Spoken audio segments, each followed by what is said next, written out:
Hey, what's up everybody? It's Amaya. So today's video is going to be a tutorial on this makeup right here, this makeup look.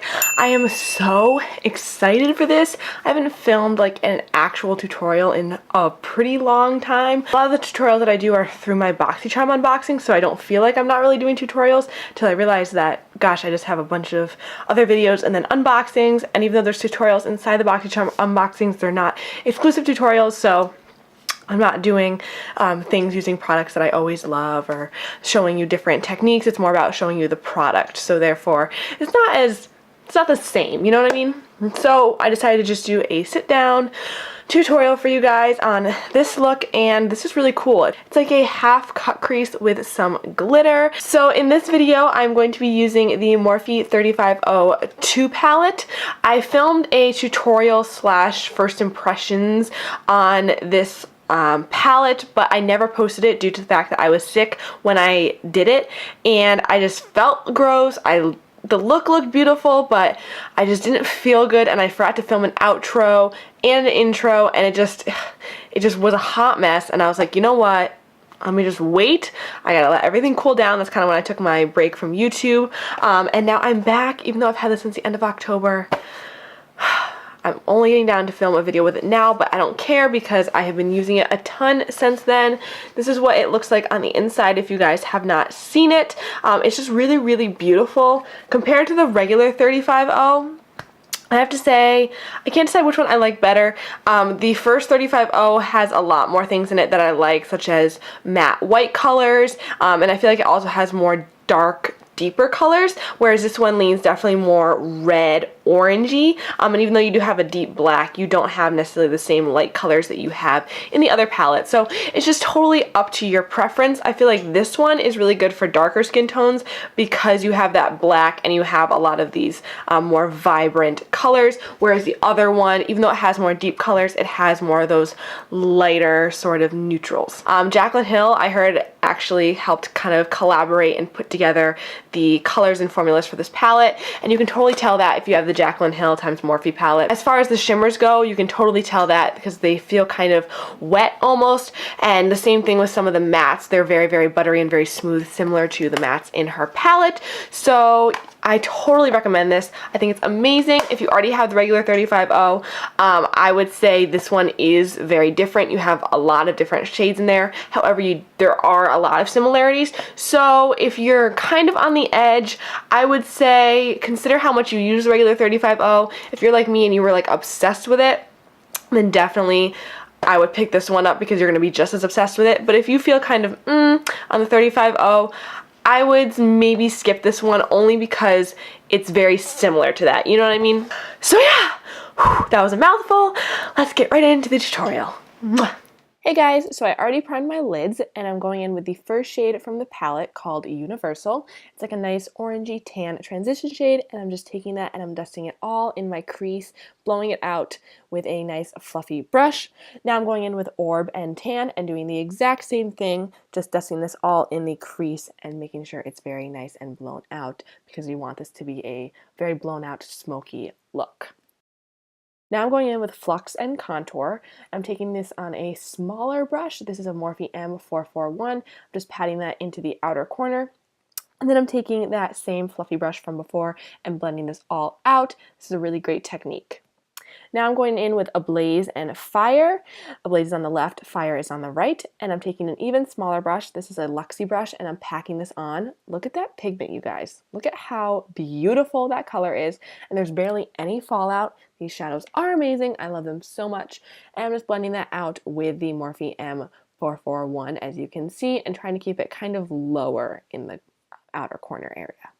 Now I'm going in with Risky and Chestnut, and I'm taking that same brush and just packing that on to sort of deepen up that red shade so it's not too neon. We do want some nice depth to this look. And I'm just going back in again with that Morphe M441 and blending it out. Now I'm going in with Brave and In the Zone, and I'm taking the same little brush and packing this on. I love this brush for packing on colors. It works really, really well. And again, just blending it out with the Morphe M441. So you can see we're getting a lot more depth now in the look. And then I'm going back in with the fluffy brush and blending that out as well, making sure everything is nice and seamless. Now I'm going in with Muddy and Wiz. This is such a really nice dark black shade. I really, really like it. I'm just keeping that very, very low. As you can see, I don't want to bring this color up too high because it is so dark, but I really want that nice, dark, smoky effect on the eye, as you can see. And I'm blending it back out with the Morphe M441 again. Now I'm going in with the LA Girl Pro Conceal, and I'm going to be carving out a half cut crease, as you can see, with just a nice flat brush. This one's from e.l.f. You don't need anything fancy to do this, but I'm just kind of finding where I want my crease to be. If you have a nice natural crease, you can use that, or you can kind of create your own crease like I'm doing here. Just kind of tilt your head up and use the concealer to carve it out. Now I'm going in with Pure, which is a really pretty light yellowy gold, and I'm packing that all over the lid with a wet brush. This is a Sephora eyeshadow brush, but you can use any eyeshadow brush that works for you. And then I'm going in with this gorgeous shade called Zodiac to kind of deepen up that color because I don't want it to be too bright. I really want a nice coppery gold sort of color, as you can see, and these two mixed together just make that perfect combination. I love it. Then I'm just going back in and making sure that all the colors are seamlessly blended. I'm not putting any additional product on my brushes, just using whatever is left and making sure that those shimmers blend into those mattes really seamlessly. Now I'm just going in with a clean brush and buffing everything out, making sure there's, again, no harsh lines. And now I'm going in with the Heavy Metal Glitter Liner from Urban Decay, and right where we carved out that crease, right where it starts to go from shimmer to matte is where you want to put the glitter. Work a little bit at a time, don't go in super heavy-handed, and just build up that glitter. As you can see, it creates a really cool effect. You almost can't tell that there's anything there, but it's a little extra special. Then I'm taking the Morphe M441 and just blending that out. And now I'm going in with these Pure Cosmetic lashes. And while I'm waiting for the glue to dry, I'm just highlighting my brow bone with a little bit of Rodeo Drive from Ofra.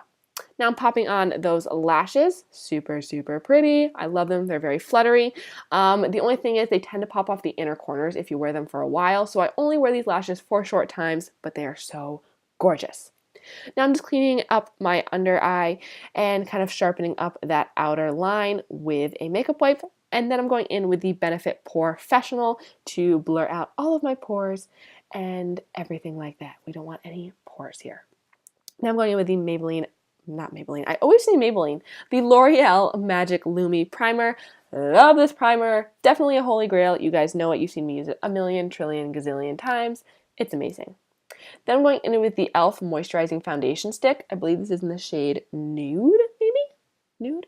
Porcelain? Something like that. It's the lightest shade. And I'm just putting that all over my face.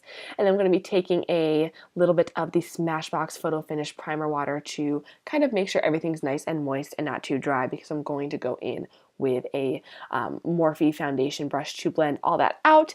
And if it's too dry, it will not blend well. So that's why I like to spray my brush and spray my face with that primer water. Just makes everything nice and dewy and nice and easy to blend.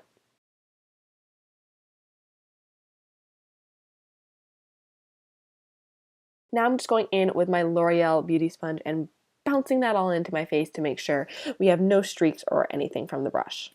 Now I'm going in with the Maybelline Master Conceal Concealer and the L'Oreal Infallible, the Infallible Pro Glow Concealer. I love this concealer so much. It's like probably one of my favorite concealers. This combination is really nice because the Maybelline Master Conceal is kind of matte and very full coverage, and the L'Oreal Infallible Pro Glow is a very dewy and very moisturizing. I just really like the combination of this. Then I'm going in with a little bit of the RCMA No Color Powder and just using that to set my under eyes as well as my nose, my forehead, and my chin, all the places you do not want any oil peeking out. Then I'm just going to dust that off using a fluffy brush, and then we are going to get into this highlighting, you guys. Look at this. Oh my God, right? These are the Makeup Revolution, let's see, they are the liquid highlighting illuminating drops. Oh my God, this is in the shade Champagne. They are absolutely stunning. They are a total dupe for the Cover FX drops. They're just so gorgeous. I love them. You can find them at Ulta. Now I'm going in with this Lisa Frank and Glamour Dolls bronzer, and I'm just going to be using a smaller brush to kind of pat this into the hollows of my cheeks. Even though this is a warm bronzer, I don't want anything to be too blown out, so I am kind of using that smaller brush to create a nice sculpted look, and then I'm blending it out with my Real Techniques blush brush, which I absolutely love for bronzer, my new favorite brush. I love it. It just applies everything so seamlessly. Now I'm going in with this blush from e.l.f. I believe this is in the shade Rosy Flush. It's the darker one of the matte blush duo, and I'm just applying this to my cheeks. I wanted something nice and warm. And then I'm going in with the Wet n Wild Photo Focus powder and the Essence Pure Nude highlighter, and just blending that all over my face. I'm doing the buffing technique, which just makes everything so seamless, and it also sets my entire face. Then I'm going in with a little bit of Bon Voyage bronzer from ColourPop to contour my nose. It's super duper light, and I'm using a Luxie brush to do so. It's just a nice fluffy angled brush from Luxie, as you can see. It works really, really well. Now I'm going in with the Maybelline Master Chrome highlighter in Molten Gold. I'm just blending this onto my cheeks using a Morphe M510 brush. This is such a gorgeous highlighter. I'm obsessed with it. You guys need this. I thought it would be too dark on me, but it's totally not. I can still totally wear this even when I'm not tan, so I really, really like it. Then I'm taking Ofra Rodeo Drive, of course, favorite highlighter of all time, and I'm just blending that onto my cheeks as well to add a little bit more of a pop. Then I'm taking a smaller brush to highlight my nose, and also going to be highlighting my inner corners with this a little bit. But I like using the smaller brush because it creates more precision and you don't get highlighter everywhere, and I feel like this really helps sculpt out the nose. Then I'm going in with all the same colors as before that we used in the exact same order and blending them under my lower lash line. I find that the lower lash line is so hard to explain because you do things for such a small amount of time. Basically just take all those colors, blend them out, and then take the black and apply it with an angled brush like I'm doing right here to the outer corner, and then just blend everything out. It's very simple. Now I'm going in with Beverly Hills highlighter, and I want a little bit more pop in the inner corner, and so I took those two lightest shades to highlight. Then I'm setting my face with the Wet n Wild Photo Focus setting spray and the Cover FX setting spray, which I don't know if I like anymore because I think it has glitter in it, and I'm not down with glitter all over my face. Just saying. Then I'm just going to take my beauty blender and kind of press this into my skin. I like using this technique because it helps all the powders really set. And now I'm going in with this Gentil Bleu lip liner. I think it's in the shade Spice. And I'm going to be outlining my lips with this. It's a nice neutral mocha sort of color. And I'm going in with this Girl Power liquid lipstick from Beauty Crop. I think it's called Date Night. It's a really, really pretty warm orangey red. I just love it so much. It's nude, but also is kind of a pop of color, and it just matches the red tones in this eye look so well. I love it so much. I'm just going to apply a little bit of the L'Oreal Lash Paradise mascara to my bottom lashes. Can't forget those bottom lashes. They're one of the most important things. And that's it for this video, you guys. I hope you guys like it, and I will see you in a minute for my outro. Mwah! So that's it for this video, you guys. I hope you guys like it. Please give it a big thumbs up and subscribe if you haven't already. Let me know what you thought in the comments below. Let me know what you think of this palette. Let me know what you think of this look, and I will see you in my next video. Mwah! Bye.